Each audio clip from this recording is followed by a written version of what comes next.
एक जंगल में ऋषि रहते थे, तो वो पपड़ी पाते थे, जो वृक्ष की छाल की सूखी हुई पपड़ी, क्योंकि उनको ये था कि अगर मैं अच्छा पदार्थ पाऊंगा तो काम पीड़ित करेगा और मैं काम विजयी बन के दिखाऊंगा। तो 12 वर्ष उन्होंने वृक्ष के सूखी छाल की पपड़ी पा करके और कठिन भजन किया। अब तो महातेजस्वी हो गए। एक दिन काम प्रकट हुआ और कहा, क्या तुम समझते हो कि तुमने काम पर विजय प्राप्त कर ली? तो उनका एक काम क्या, हजारों काम पर विजय प्राप्त कर चुका हूँ। तो बोले, महाराज अब मैं अपने बाण संधान करता हूँ और आप संभालो अपने को। अब जहां जहां वो पपड़ी खाते थे वहां वहां हलवा घी का।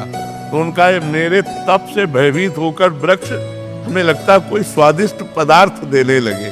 अब वो खाने लगे।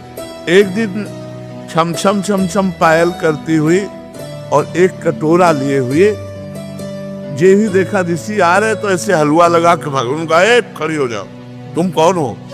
क्या ये स्वादिष्ट पदार्थ तुम लगाती थी? उनका, हाँ महाराज। बोले, लाओ कटोरा, वृक्ष में लगाने की जरूरत नहीं है।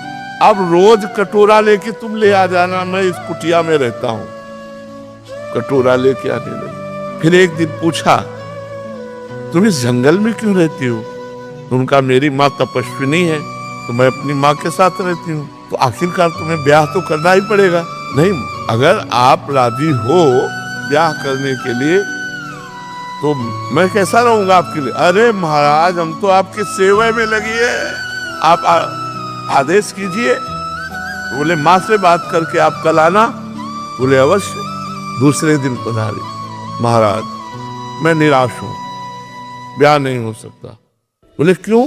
बोले, माँ ने एक शर्त रखी है कि अपना मुंह काला करके मुझे पीठ में बैठाल कर और अपनी कुटिया से और मेरी माँ की कुटिया तक आपको घुटनों के बल चलना पड़ेगा और मैं आपके पीठ में, और ऐसा मैं आपसे करवाना नहीं चाहती। महाराज राजी हो गए, मुंह काला किया, पीठ में बैठाला, घुटने के बल चले। और जब वहां पहुंचे तो काम खड़ा था। उसने कहा, ये मेरी रची हुई माया है, मैं ही हूं इसका स्वामी। बोल, तेरी तपस्या कहाँ गई?